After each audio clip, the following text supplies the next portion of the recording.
Hey there. Welcome to a story that will forever change the way you see aerial combat. Picture this. At 18,000 feet above the turbulent waters of the Solomon Islands in August of 1943, a young pilot named Richard Bong faces a life-or-death moment that will revolutionize fighter tactics forever. His wingman's P-38 spins out of control and crashes into the Pacific below, while three Japanese Zero fighters launch a surprise attack, catching Bong and his squadron off guard. Now, with only one Zero closing in behind him at incredible speed, Bong's instinctive reaction defies everything taught in training. He rolls his plane upside down and dives toward the ocean at full throttle. In just seconds, he confuses his attacker, pulls out of the dive inverted, and emerges victorious, an act so daring it became a turning point in aerial warfare. But what other secrets are hidden in these skies? Why did pilots risk their lives with maneuvers deemed impossible or dangerous? And how did a reckless gamble turn into a revolutionary tactic? All these questions lead to one central truth. Conventional wisdom and training often fall short in the chaos of war. In this video, we will uncover how a handful of pilots, driven by desperation and ingenuity, discovered that flying upside down, pulling into negative Gs, and mastering inverted dives could outwit the most agile enemies. Tactics that defied official doctrine and changed the course of history. We'll trace how these daring innovations emerged from the brutal realities of combat, transforming from secret tricks into essential skills pilots rely on to survive and prevail. So, buckle up, because the most astonishing aerial maneuvers, the ones that saved countless lives, are about to take flight right now, starting with the story of that unforgettable moment over the Pacific. At an altitude of approximately 18,000 feet above the turbulent waters of the Solomon Islands in August of 1943, Lieutenant Richard Bong found himself in a life-or-death situation that would forever alter the understanding of aerial combat. As he watched, his wingman's P-38 Lightning spun out of control and plummeted into the vast, unforgiving Pacific Ocean below.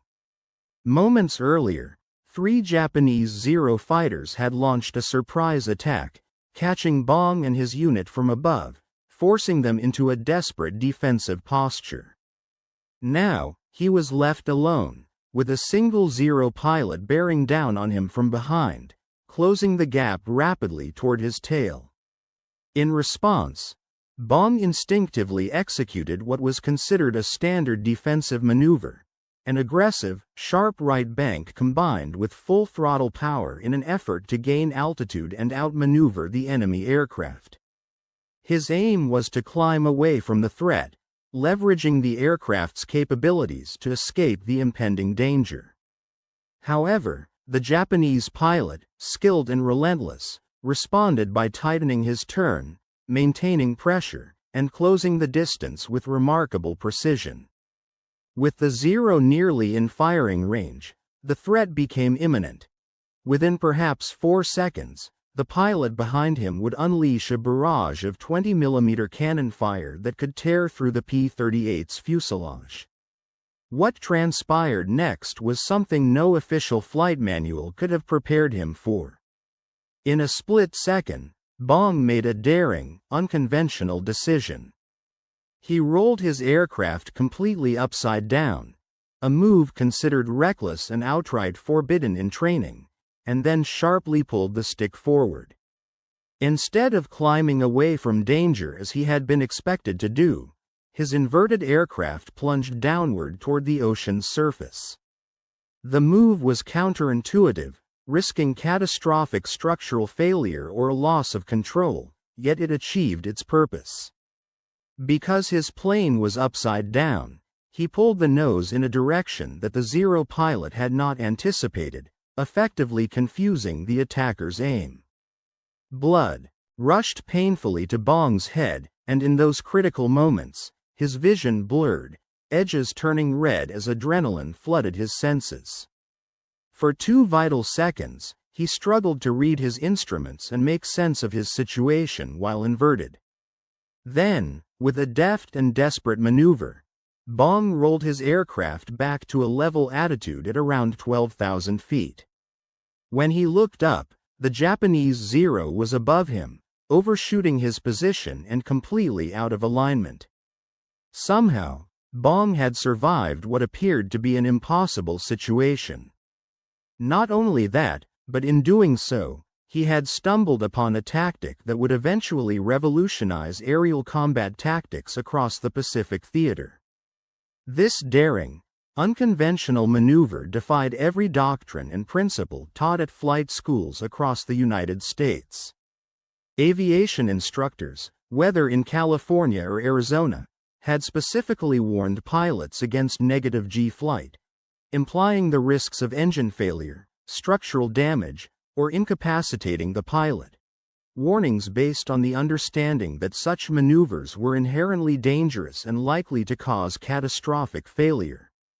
The official military stance emphasized caution, emphasizing survival and the importance of adhering to established tactics.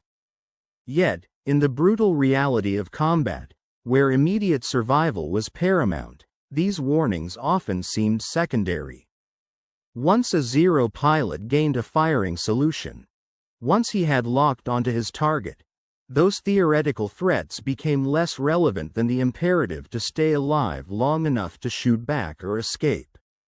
The harsh lessons learned by American pilots in their encounters with the Japanese aircraft revealed a stark truth. Conventional aerial combat doctrine, based on peacetime training, was often deadly in wartime conditions. Japanese aviators had, over years of relentless combat over China, refined their tactics with ruthless efficiency. They understood every advantage that the Mitsubishi A6M0 possessed. The Zero was a highly maneuverable, lightweight fighter with extraordinary agility and a remarkable range. American pilots, on the other hand, often found themselves defeated because they fought according to the rules of training, fighting defensively according to the instructions they had been given, rather than adapting to the realities of combat that the Japanese had already mastered. The story of the inverted flight maneuver extends beyond traditional military history. It symbolizes a brutal form of innovation born out of necessity. Between 1942 and 1944, a small but determined group of fighter pilots discovered the remarkable resilience of the human body under extraordinary physiological stresses that conventional aviation medicine had considered impossible to withstand. They learned that pilots could tolerate and even perform under negative G forces that would normally incapacitate or damage the average flyer. Furthermore, through relentless experimentation, they demonstrated that their aircraft could endure maneuvers previously thought to be structurally damaging, pushing engineering limits and risking the integrity of their planes. Perhaps most critically, they proved that survival in combat sometimes meant flying directly toward the threat rather than away from it, an idea once regarded as reckless and unacceptable, now a cornerstone of fighter tactics. This approach was not an invention of official strategy but a desperate, brutal adaptation driven by the unforgiving demands of combat, where split-second decisions separated those who returned home from those who became casualty statistics. They created a significant handicap in the agility department. At speeds below 300 miles per hour, the Zero proved to be remarkably agile, capable of outmaneuvering almost any enemy aircraft in the sky. Its ability to make sharp, tight turns was exceptional. At combat speeds, it had a turning radius approximately 400 feet smaller than that of the P-38 Lightning and nearly 500 feet tighter than the F-4F Wildcat.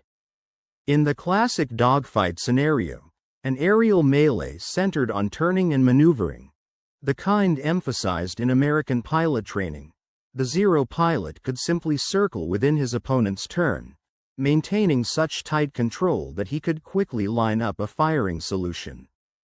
Early combat reports from battles in the Philippines and Java painted a bleak picture for Allied airmen.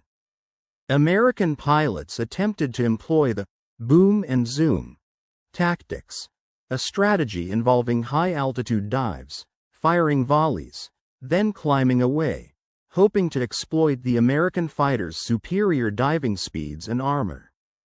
However, when the initial attack did not succeed in downing the Zero, the Japanese pilots would swiftly transition into a tight horizontal turn, often inside the American aircraft's turn circle.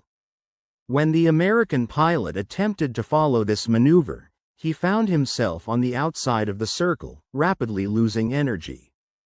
This left him in a defensive position, turning to escape rather than to pursue, and suddenly transformed him from hunter into prey. By the middle of the year 2042, the kill ratios in certain sectors even favored Japanese pilots 3-1, underscoring the peril faced by Allied fighters. Squadron commanders issued reports that essentially acknowledged the same critical weakness. They simply could not win in a turning fight against this aircraft. The F-4F Wildcat, flown by Navy and Marine pilots, had advantages such as higher diving speed and greater resilience to battle damage, but it suffered from a sluggish rate of roll, which limited quick, tight maneuvering. The P-40 Warhawk demonstrated proficiency in vertical combat, excelling at climbing and diving, but found itself at a disadvantage at the higher altitudes where many encounters took place. The P-38 Lightning, with its twin engines and heavy firepower, was formidable, but its broad turning radius made it vulnerable in horizontal combat scenarios. Each American fighter had its strengths: firepower, armor, dive speed, but none could replicate the Zero's unmatched agility when it came to conventional turning maneuvers. The tactical advice given to pilots was simple yet sound. Exploit the strengths of their aircraft, avoid getting into close turning battles, and maintain an energy advantage over the enemy. However, in reality, aerial combat rarely unfolded according to those plans. What compounded this tactical crisis was the exceptional skill level of Japanese naval aviators during the early years of the Pacific War, especially in the year 2042 and into early 2043. Many of these pilots had been flying combat missions since the late 1930s, accumulating extensive experience. They possessed an expert understanding of energy management, how to conserve and transfer speed and altitude, deflection shooting, and formation tactics. They knew precisely how to steer American pilots into situations where the Zero's superior turning ability would become the decisive factor. A common Japanese tactic involved 1-0 acting as a bait, flying straight and level to appear vulnerable. When an American pilot committed to an attack, 2 more Zeros would swoop down from above or slide in from the sides, catching the attacker off guard. Suddenly, the American fighter found itself on the defensive, forced to enter a turning fight. This was precisely the scenario where the Zero's advantages in agility and maneuvering made it overwhelmingly effective. The mathematics behind turning combat was strict and unforgiving. Turn radius is a function of your aircraft's velocity and the g-forces it can withstand. The lightweight construction of the Zero, achieved in part by eliminating armor protection and self-sealing fuel tanks, granted it superior turning performance. Meanwhile, American fighters, designed to be more durable, carried armor behind the pilot's seat, self-sealing fuel tanks, and heavier armament, features that, while saving lives when hit, added weight and reduced agility. These protective features somewhat compromised the American aircraft's ability to maneuver sharply at combat speeds, which was a critical disadvantage against the Zero's exceptional agility. In sum, the Zero's design emphasized speed, lightweight maneuverability, and a low turning radius, enabling it to dominate in close-quarters dogfights where the pilot's skill and aircraft design combined to create a formidable edge, an advantage that proved difficult for American fighters to counter effectively in the early years of the war. During World War II, many American fighters underwent significant modifications, adding hundreds of pounds of weight that increased wing loading and consequently expanded their turning radius. This trade-off meant that American pilots were often compelled to face adversaries who held a crucial advantage in dogfight scenarios, all while flying aircraft specifically optimized for survivability rather than maneuverability. Essentially, these fighters prioritized durability over agility, putting American pilots at a tactical disadvantage in close-range combat. To succeed, they needed to innovate beyond the existing training and aircraft design principles, devising new tactics to level the playing field. The maneuver that would eventually save countless American lives was not something that had been systematically developed from aeronautical engineering textbooks or strict tactical doctrines. Instead, it originated from pure desperation, a process of trial and error spurred by the harsh realities of combat, an accidental discovery that proved revolutionary. This maneuver, later known as the Split S, involved the pilot rolling the aircraft upside down and pulling through into a sharp diving turn. Such a move allowed the pilot to rapidly change direction and gain a strategic advantage, often catching the enemy off guard.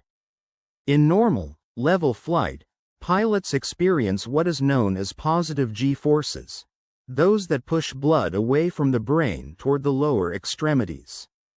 When a pilot pulls a tight turn or climbs steeply, the positive Gs increase, causing a narrowing of vision known as gray out, and at around 5 to 6 gigaseconds, many pilots can experience partial or complete blackout as their brains temporarily receive insufficient oxygenated blood. These effects, while manageable under controlled conditions, posed significant risks during combat situations, where split-second decisions mattered immensely. Conversely, when a pilot rolls the aircraft upside down and pulls the stick forward, effectively inverted, the forces experienced are negative Gs. Instead of blood being pushed downward, it rushes toward the pilot's head and upper body. During negative Gs, the visual field can turn red, a phenomenon called red out, because blood vessels in the eyes engorge and interfere with vision. In 1942, aviation medicine research indicated that humans could hardly tolerate negative G-forces at more than about -2 gigaseconds. These studies showed that even brief exposure to such forces caused severe discomfort, disorientation, and risks of retinal damage. Official military guidance recommended avoiding negative G maneuvers entirely, as they were believed to be too perilous for pilots. However, these studies were conducted in controlled environments with test pilots who weren't under fire and weren't risking their lives. The brutal reality of combat, with its unpredictable threats and deadly engagements, created a different set of mathematical equations. In the chaos of battle, a pilot experienced a fleeting 2-second red out. If he managed to escape the gunfire or incoming attack, he might live to fight another day. Conversely, maintaining perfect positive G flight, but remaining in the crosshairs of an enemy fighter, often resulted in death. The choice was stark: risk temporary blindness or face a permanent fatal outcome. The underlying physics that made the inverted dive so effective hinged on energy management and strategic prediction of the opponent's actions. When a Zero fighter, Model 0, achieved a tailing position on an American aircraft, it anticipated that the enemy pilot would try either to outmaneuver by outturning him, an impossible feat, or to climb away, which would deplete the American aircraft's energy and make it more vulnerable. Instead of following the predictable paths, The inverted dive converted altitude into a burst of speed in a direction that the Zero pilot did not expect, thereby turning the tables. Further, if the Japanese pilot attempted to follow through with the maneuver, his aircraft faced structural limitations. While the Zero was stressed for positive G loads up to around 7 gigaseconds, its lightweight construction made negative G flight particularly risky. Pulling negative Gs could stress the airframe enough to risk structural failure or engine problems because the aircraft systems weren't designed for sustained inverted flight. Yet, the P-38 Lightning had an additional advantage: its twin Allison engines. Unlike single-engine fighters with carbureted engines, which risked fuel starvation during inverted maneuvers, the P-38's fuel systems operated reliably under negative G conditions. This wasn't an intended design feature. Lockheed's engineers had not specifically planned for inverted combat tactics. However, in practice, it proved to be a crucial operational advantage. A P-38 pilot could sustain inverted flight longer and maintain power through such maneuvers, giving American pilots an unexpected edge during dogfights. This adaptation, born out of necessity and guided by practical experimentation, became a testament to how combat conditions often drive innovation beyond theoretical planning, turning apparent limitations into tactical strengths. During a high-speed dive conducted in an inverted position, pilots often experienced brief moments where power loss could occur in their aircraft, which sometimes increased the risk of unintended separation. Interestingly, the human body's capacity to withstand negative G forces turned out to be greater than what medical studies previously indicated, provided the exposure was kept short. Many pilots reported that the sensation of red out, a visual phenomenon characterized by seeing a reddish hue due to blood rushing to the head, only lasted a few seconds when the maneuver was executed correctly and swiftly. As the aircraft transitioned back into positive G conditions during the pull-out phase, the pilot's vision would gradually return, often accompanied by intense discomfort. This discomfort manifested in severe headaches, swelling or facial fatigue, and bloodshot eyes, symptoms that, while painful, were considered manageable. Several pilots, during post-mission debriefings, candidly admitted that they would rather endure the temporary agony of a splitting headache back at base than face the grim reality of being lost at sea or buried elsewhere. The risk assessment, albeit informal, was straightforward.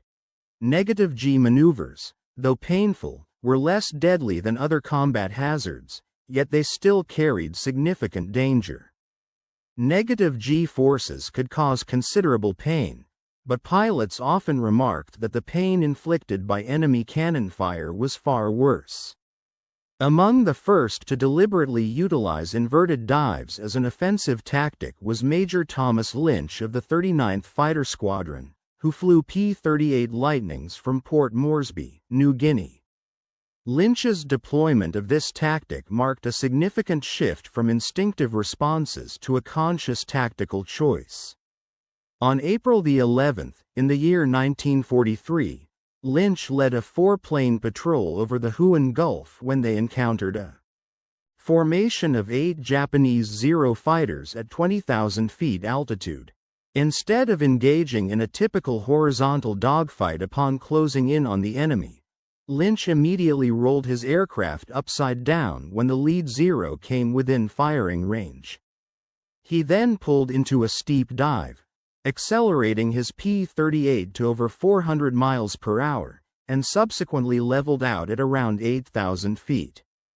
The following Zero attempted to follow Lynch, but was forced to pull out of the dive at 12,000 feet, either unwilling or unable to match Lynch's aggressive dive angle and high speed. Lynch not only survived the encounter but also turned the tables entirely. After leveling off at the lower altitude, he now had the advantage of both superior speed and increased altitude, giving him a tactical edge. He used this energy to climb back up into the sky, approaching the now disorganized Japanese formation from beneath. The Zero fighters, having lost cohesion in the chaos, believed the American fighters were retreating, only to find Lynch and his squadron coming back strongly from beneath.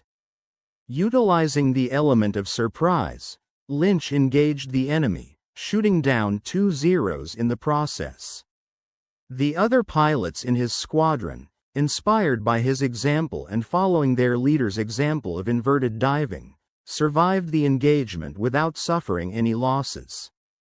An official after-action report on the incident acknowledged the use of the inverted dive maneuver but did not emphasize its significance or recommend it as a standard tactic. At the time, official military doctrine largely discouraged negative G maneuvers due to their inherent risks. What made Lynch's action truly noteworthy was the deliberate nature behind it. Unlike other pilots who had rolled inverted under duress and considered their survival a matter of luck, Lynch recognized the inverted dive as a repeatable, tactical technique. He understood its strategic value and was able to execute it intentionally and effectively. Within a week, Lynch began teaching the maneuver informally to other pilots in his squadron during spontaneous briefings and discussions. The instructions he provided were straightforward. If a Zero managed to get behind you and conventional maneuvers couldn't shake it, then roll the aircraft inverted, pull through into a steep dive, accelerate aggressively, and use the speed to break away from the enemy. The key was not to try to outearn the opponent in a horizontal circle, which was the Zero's strength, but instead to exploit the vertical dimension. While the Japanese fighters had mastery over horizontal turning circles, American fighters like the P-38 excelled in vertical dives, using gravity and speed to their advantage. By June of the following year, this tactic had circulated beyond Lynch's squadron, spreading to other P-38 units operating out of the Guadalcanal area and across the Russell Islands. Pilots shared these techniques during informal discussions in ready rooms and during debriefings after missions. Although the maneuver was never officially incorporated into formal tactical doctrines, it was recognized as a valuable, if unofficial, tool in aerial combat. Neither explicitly prohibited nor officially endorsed, the inverted dive tactic was adopted on an individual basis, becoming an extraordinary example of how innovative pilots pushed the boundaries of tactical thinking amidst the chaos of war. The red-out effect would impair his senses. Although initially viewed with skepticism by many senior officers, pilots soon found this risky maneuver to be an invaluable tool in their tactical arsenal. The effectiveness of the inverted dive, or the split S, lay not in its elegance or formal technique but in its brutal efficiency. A desperate means of survival that could turn the tide of a dogfight in moments of peril. Leaders in command recognized how powerful and potentially game-changing this tactic could be. However, they hesitated to endorse it openly in official documentation or training manuals. Their concerns hinged largely on issues of liability. If, during a combat engagement, a pilot were to suffer fatal consequences while executing such a high-risk maneuver, questions would inevitably arise about whether it had been officially authorized or taught. This risk of accountability made commanders wary. As a result, knowledge of the split S was disseminated informally, primarily through word of mouth among seasoned pilots. Experienced aviators would demonstrate the maneuver to younger or less experienced crew members, sharing their insights and techniques without any written instructions or formal approval. It was a covert form of knowledge transfer, born of necessity and mutual trust among combat veterans. When the 475th Fighter Group arrived in the Southwest Pacific in August of the year 1943, they received unofficial briefings from veterans of the 49th Fighter Group, who had already adopted the inverted dive tactic into their combat repertoire. These veterans served as informal instructors, passing on their hard-won experience to the newcomers, who quickly recognized its tactical value in the relentless skies of the Pacific Theater. Major Charles MacDonald, who would later go on to become one of the highest-scoring aces of the Pacific with 27 confirmed aerial kills, was among those who credited the Split S with saving his life on a number of critical occasions. His combat reports from late 1943 outline a recurring pattern of successful engagement and escape. Attacking Zero fighters from high altitude, executing a high-speed pass, and then, if counterattacked during the climb back up, rolling inverted and diving away to shake pursuers. This sequence was not refined dogfighting but rather a form of industrial strength survival, an approach driven by raw necessity rather than elegance. The physical and physiological toll of such maneuvers was profound and often underestimated. Flying upside down at negative g-forces, typically ranging from -2 to -3 gigaseconds, placed an enormous strain on pilots' bodies. During these moments, blood pressure in the head surged dramatically, resulting in intense sensations of pressure behind the eyes. Many pilots experienced an immediate, almost overwhelming feeling akin to a crimson wave spreading across their visual field, a phenomenon commonly described as the red out. This visual impairment stemmed from blood vessels in the retina and conjunctiva becoming engorged and bleeding upward due to the effects of negative acceleration. For a brief span, often just 2 to 3 seconds, pilots were effectively deprived of visual cues essential for precise aircraft control. During this critical period, they relied solely on their kinesthetic sense and their mental recall of instrument readings to keep the aircraft steady. It was akin to flying blind, a test of nerve and instinct rather than sight. Captain James Moorhead, a flight surgeon stationed at Henderson Field on Guadalcanal during late 1943, documented the physical aftermath of pilots engaging in this dangerous tactic. His examinations of numerous aviators who routinely performed inverted dives revealed consistent signs of physical stress. Nearly all showed petechial hemorrhages, tiny red spots caused by broken small blood vessels, dispersed across their faces, especially around the eyes and forehead. Some pilots sustained subconjunctival hemorrhages, which left their eyes crimson for days afterward. Severe headaches were universally reported, and a handful even experienced temporary visual disturbances such as blurred sight or difficulty focusing that persisted for hours following their landings. While Captain Moorhead's unofficial medical observations did not appear in peer-reviewed journals, his findings strongly indicated that such maneuvers inflicted measurable, though not permanently disabling, physical damage. The primary danger, however, lay not in permanent injury but in the perilous moment of temporary blindness. During those few seconds when vision was obscured by the crimson flood, a pilot was unable to see crucial flight instruments, altimeters, airspeed indicators, attitude indicators, or visualize the rapidly approaching ground or enemy aircraft. Executing the maneuver required unwavering commitment. The pilot had to carefully set the dive angle, pull the negative g-forces, and then hold that control input until his vision cleared. This process demanded absolute trust in his judgment of altitude, speed, and attitude, as there was no room for hesitation or error during the brief but intense interval of visual impairment. Despite many reservations and the inherent risks, pilots found this approach to be an invaluable, if dangerous, tool, one that could mean the difference between survival and destruction in the unforgiving skies of the Pacific Theater. The practice of executing inverted dives, often termed as rolling inverted, became a notorious aspect of combat training during the early years of aerial warfare. Tragically, several fatal accidents occurred because pilots, eager to master this maneuver, would sometimes initiate the roll too close to the ground or hold the inverted position for too long, risking their lives in the process. When flying at altitudes as low as 5,000 feet, there was practically no margin for error. A miscalculation or delayed correction could easily lead to disaster.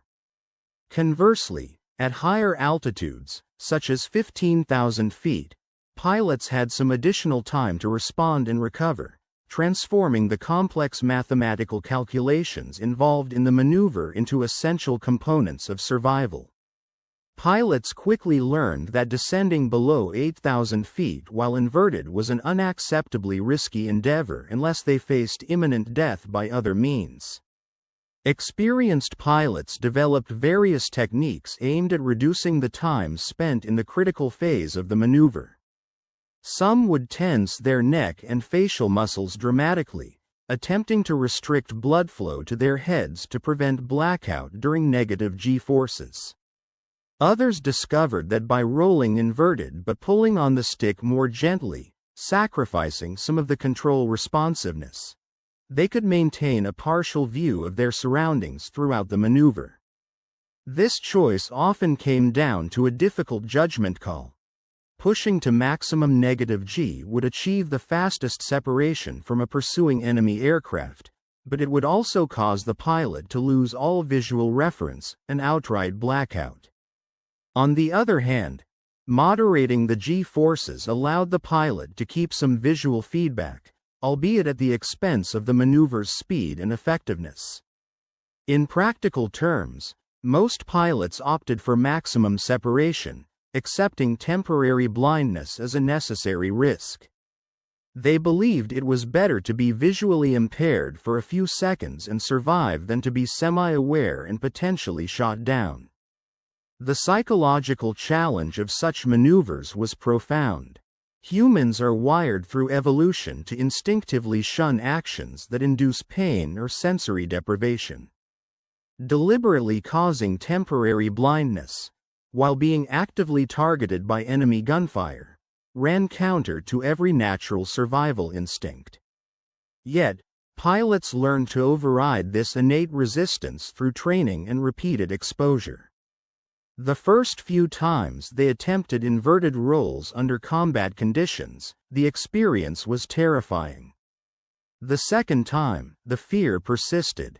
By the fifth or sixth attempt, the act became just another unpleasant aspect of combat flying, similar to dodging flak, managing fuel, or witnessing comrades fall in battle. The body and mind gradually adapted to these stresses. What initially seemed impossible in a training environment became a routine part of combat when the alternative was certain death by enemy fire, such as a cannon shell tearing through the cockpit. This inverted dive tactic quietly spread across the Pacific theater, functioning as an underground form of tactical innovation that circulated informally among pilots. It was never officially documented in tactical manuals, but word of its effectiveness passed swiftly from squadron to squadron, like an underground transmission. By September of the year 1943, units flying the P-38 Lightning across New Guinea and the Solomon Islands had incorporated this maneuver into their standard training for replacement pilots during their first week in combat zones. The instruction was informal and unstructured. Experienced pilots would often take new recruits aside after evening mess, sharing insights about what techniques worked well and what had led to fatal errors. Squadron commanders were aware of this clandestine training but generally chose to turn a blind eye, either because they considered it beneficial or simply because they wished to avoid bureaucratic complications. Some commanders actively encouraged this unofficial learning, while others pretended not to notice, maintaining plausible deniability in case higher headquarters, such as the 5th Air Force, questioned or sought to regulate such practices. Colonel Neil Kirby, commanding the 348th Fighter Group flying P-47 Thunderbolts out of Port Moresby, officially adopted the split-S maneuver into his unit's tactical doctrine by October of 1943. The P-47 Thunderbolt, even heavier than the P-38, was ill-suited for highly maneuverable dogfights against nimble Zero fighters, owing to its weight and size. Nonetheless, it was capable of diving at extraordinary speeds, faster than nearly any other aircraft in the sky. Its radial engine was reasonably resilient under negative G forces, making it suitable for the inverted dives pilots wanted to perform. Kirby's pragmatic approach to combat tactics integrated this maneuver into the broader training and combat strategy of his unit, acknowledging its risks but emphasizing its utility in situations where speed and rapid separation from an adversary were paramount. In the chaos of aerial dogfights over the Pacific, aerial combat tactics evolved rapidly as pilots sought every advantage to survive and gain the upper hand. One particularly groundbreaking technique that gained prominence among American fighter pilots centered around an inversion and dive maneuver that proved to be both a formidable defensive tool and an effective means of escaping from dangerous situations deep within enemy territory. This tactic had its roots in well-established principles of flight physics and pilot training, which emphasized that in combat, sometimes the best defense is to flip the aircraft upside down and accelerate away from danger. The core concept was straightforward yet demanding. When a pilot found themselves in a compromised position, such as being chased or boxed in, they could invert their aircraft into a negative G position and dive away rapidly. The maneuver was especially useful because it relied on the aircraft's inherent design advantages, including high power-to-weight ratios and structural robustness, to maximize the chances of a successful escape. The critical detail was that if pilots tried to turn sharply with a zero-G condition, essentially flying level with no gravity component, they risked catastrophic structural failure or losing control entirely, which could lead to disaster. Instead, they were explicitly instructed that if they attempted to turn with their aircraft in a zero-G state, they would end up in a fatal situation. By leveraging the P-47 Thunderbolt's significant weight and robust power plant, pilots could perform quick, steep dives followed by inverted climbs to shake off adversaries or evade pursuit. The technique of diving inverted, often called the split-S by some, provided a quick and reliable means of altering course and gaining separation from enemy fighters. When executed correctly, these inverted dives allowed pilots to maximize their aircraft's performance, especially in the context of high-G maneuvers, which were crucial during intense dogfights. This tactic was so effective that Lieutenant Colonel Kirby personally downed 6 Japanese aircraft on a single day, October the 11th, in the year 1943, employing these exact methods. His success, and the valor demonstrated in that engagement, earned him the Medal of Honor, the United States' highest military decoration for bravery. The effectiveness of this approach did not go unnoticed, and in early 1944, Marine Corps fighter pilots flying from island bases such as Munda and Villa Lavella began adopting similar techniques in their combat routines. The F-4U Corsair, the Marine Corps' primary fighter during that period, possessed performance characteristics that made it particularly suitable for inverted dives, even more so than some twin-engine fighters. Unlike the Zero, which had limitations in terms of structural strength and engine thrust at high negative G loads, the Corsair's powerful Pratt & Whitney R2800 engine maintained full thrust during negative G maneuvers, and its sturdy fuselage could withstand the stresses involved in steep dives and pulls at high speeds. Major Robert Gaylor, who was instructing pilots of VMF 214, famously known as the Black Sheep Squadron, repeatedly demonstrated this maneuver, emphasizing its role as a defensive technique rather than an offensive move. The importance of proper execution and understanding the tactic's defensive intent was stressed because it was primarily meant to help pilots escape when all else failed. By the middle of the year 1944, the Navy's carrier-based fighter squadrons, operating from vessels such as the USS Essex and USS Lexington in the Central Pacific, had incorporated inverted dives into their standard defensive repertoire. These tactics became so ingrained that they were integrated into pilot training protocols. In the official lexicon of the time, the maneuver was referred to by various terms depending on the squadron or source. Some called it a split S, highlighting the nose-down attitude followed by a roll into inverted flight. Others termed it a negative G break, emphasizing the G-force environment involved. Still, some pilots simply described it as rolling out downward, underscoring the straightforward nature of the move. Regardless of the terminology, the execution remained remarkably consistent.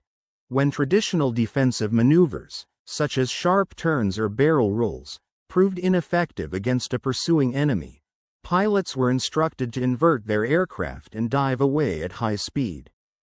This technique was most safely executed when the aircraft was above approximately 8,000 feet altitude, providing ample space to recover or switch to alternate escape procedures if necessary. Falling below that altitude meant pilots faced an increasing risk, either to accept their predicament or to attempt other evasive options rapidly approaching the ground. Not all aircraft, however, were equally suited for inverted diving. The F-6F Hellcat, for example, which was extensively used by Navy pilots, often encountered issues with its carbureted engine during sustained inverted flight. Sometimes, the engine would cough or outright stall, though it typically restarted without lasting problems. Meanwhile, Army Air Force pilots flying the P-40 Warhawk found their aircraft structurally resilient enough for such maneuvers, but the plane's performance in the dive was limited. It couldn't generate enough speed or altitude loss to create sufficient separation from Japanese Zero fighters, which were swift and maneuverable adversaries. These limitations underscored the strategic pitfalls of the Japanese Air Force's tactics during this period were particularly perilous because they tended to reinforce an outdated understanding of aerial combat, one that focused heavily on their existing tactical doctrine but failed to address the evolving realities of the battlefield. One of the most emblematic maneuvers, often misconstrued as a retreat, was actually a calculated reset, allowing American pilots the discretion to choose the moment and manner of their next engagement on terms more favorable to themselves. This subtle yet critical distinction meant that what appeared to be a defensive retreat was, in fact, a strategic repositioning, giving the Americans a decisive advantage. Some Japanese pilots, eager to take the fight to their opponents, attempted to follow American fighters through inverted dives, a maneuver that, while seemingly aggressive, frequently proved disastrous. The results were often tragic, underscoring the inherent risks of such high-speed vertical tactics. The Zero's design, renowned for its lightweight construction that granted it exceptional agility and tight turning circles, ironically became a liability when subjected to sustained high-speed vertical maneuvers. During such maneuvers, the aircraft's frame was pushed close to its positive G limits, but at the same time, the aircraft's safety margins in negative G flight were significantly compromised. Many Zero pilots attempting to chase P-38 Lightnings through aggressive inverted dives encountered severe technical problems. The aircraft's delicate control surfaces would sometimes flutter uncontrollably or suffer structural failure due to the extreme stresses involved. Other pilots faced engine troubles, specifically with the Nakajima Sakai engines, experiencing fuel delivery issues during inverted flight. Such problems could cause sudden power loss at the most critical moments, especially when trying to maintain visual contact with an enemy aircraft during a high-speed dive. The danger was compounded by the fact that these engine issues often occurred precisely when the aircraft was at its most vulnerable, mid-dive, and under intense pursuit. A notable and well-documented incident from December of 1944 over Leyte Gulf vividly illustrated how lethal these tactics could be when attempted. During this encounter, Lieutenant Colonel Thomas Maguire piloting a P-38 Lightning was approached by 4 fighters at roughly 18,000 feet. As the leading Zero gained a firing position, Maguire responded by rolling his aircraft upside down and diving sharply. The Japanese pilot attempted to follow, trying to keep Maguire within his gunsight. In this high-stakes pursuit, two critical developments unfolded simultaneously. Maguire's P-38 accelerated past 450 miles per hour during the dive while maintaining structural integrity, a testament to the aircraft's robust design.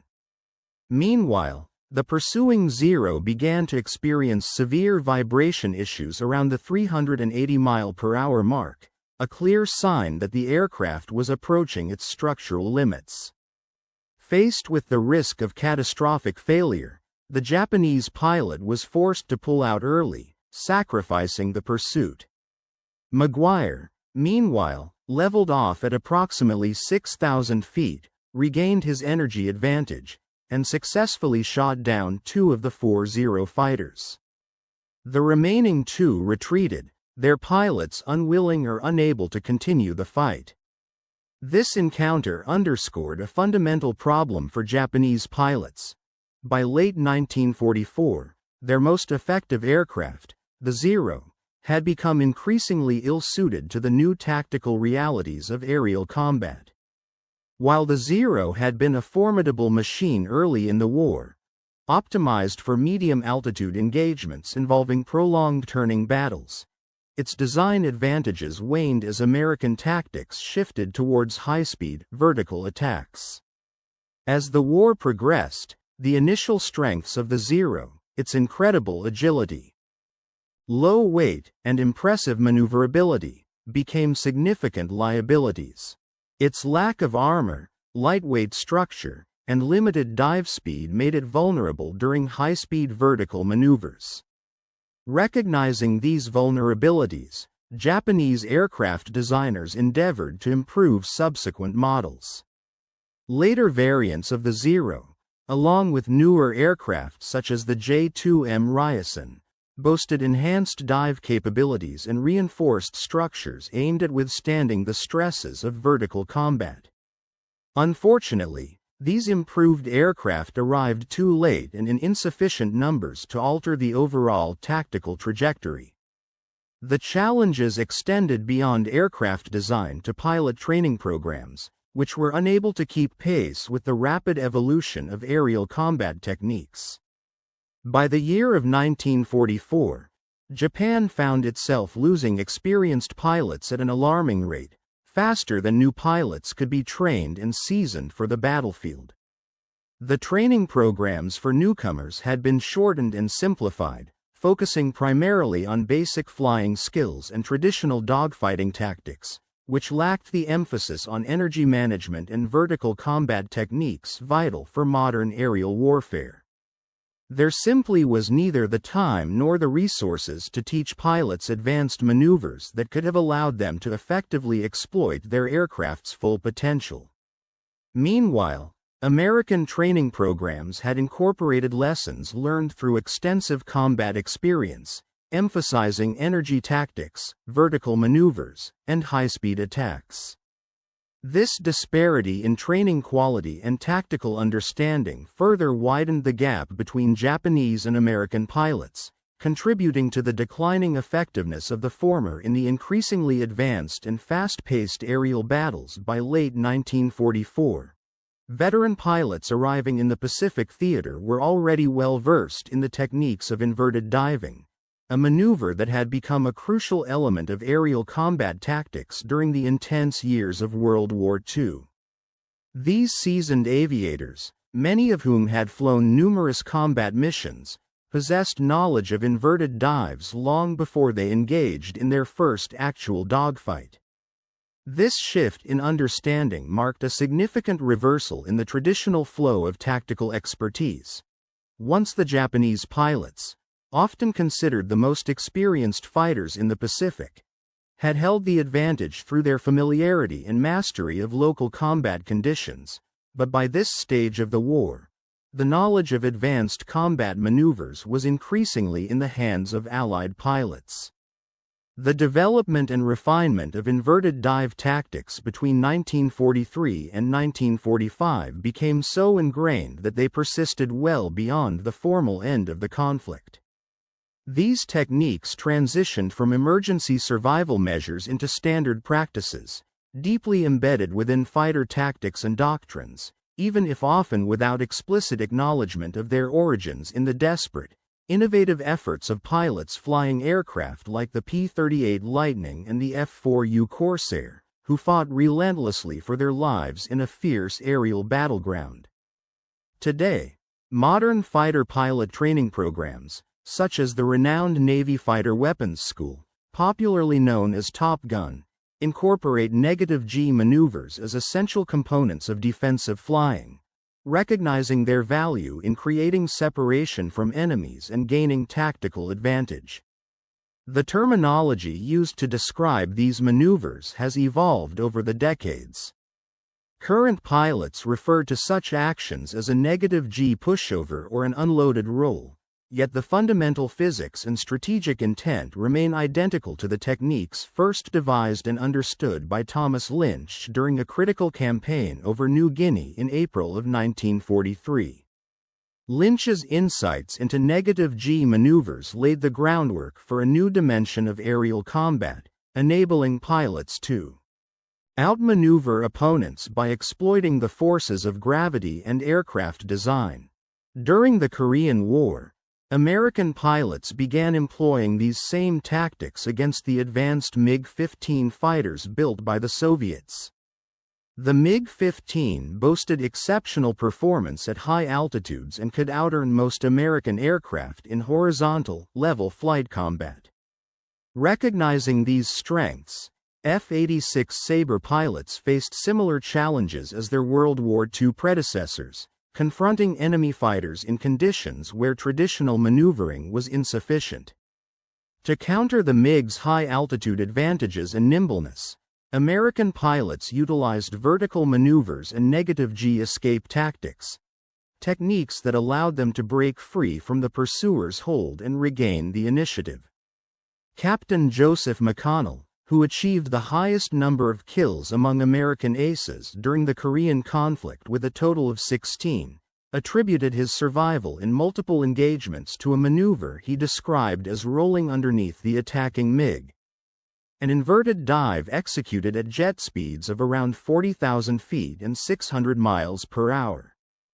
This approach was a direct evolution of the inverted dive principle, adapted from propeller-driven aircraft to the jet age. The lessons learned were not confined to the Korean War. During the Vietnam War, pilots rediscovered the importance of these tactics, often through hard experience.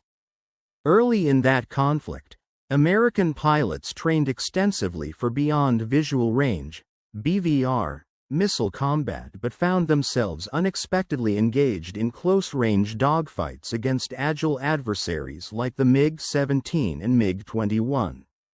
Their initial encounters resulted in disappointing outcomes, highlighting a critical gap in their training.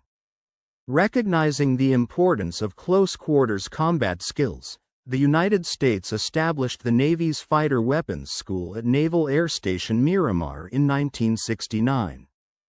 The creation of Top Gun reflected an institutional acknowledgement that traditional aerial combat skills, particularly dogfighting and defensive maneuvers involving negative G techniques, remained vital despite the rapid technological advancements in missile and radar systems. Instructors at Top Gun drew directly from the wisdom of Pacific War veterans, emphasizing that pilots should leverage their aircraft's strengths, exploit enemy weaknesses, and, when under attack, employ vertical and inverted maneuvers if necessary to evade and counterattack. Modern fighter aircraft such as the F-16, F-18, and F-35 are intentionally designed with features that support sustained negative G flight, including specialized fuel systems, engine components, and structural reinforcements that eliminate the limitations faced by World War II aircraft. Pilots now undergo rigorous centrifuge training to build resilience against both positive and negative G forces, training that transforms what was once a terrifying phenomenon, the readout, caused by blood rushing from the brain, into a manageable and predictable aspect of combat flying. Despite these technological and procedural enhancements, the core principle remains unchanged. Executing negative G maneuvers provides pilots with unexpected options, allowing them to create separation from opponents, break the pursuit, and set the stage for successful counterattacks. By mastering these techniques, modern aviators continue to harness a fundamental aspect of aerial combat that originated during the earliest days of fighter aviation, evolving from emergency survival tactics into sophisticated tools for what makes the remarkable nature of the Pacific War's aviation innovations truly stand out is that they emerged entirely outside the confines of formal military channels and officialdom. These groundbreaking tactics were not the product of meticulously crafted plans devised by top aeronautical engineers or strategists. Nor did they receive endorsement or approval from tactical development committees or command structures responsible for curriculum design and training programs. Instead, they arose spontaneously from the frontline fighter pilots themselves, often being tested and refined in the heat of combat long before any formal recognition or incorporation into standard training syllabi. This organic dissemination occurred organically through the close-knit warrior network, experienced pilots sharing their hard-won survival techniques directly with newer arrivals, squadron by squadron, pilot by pilot.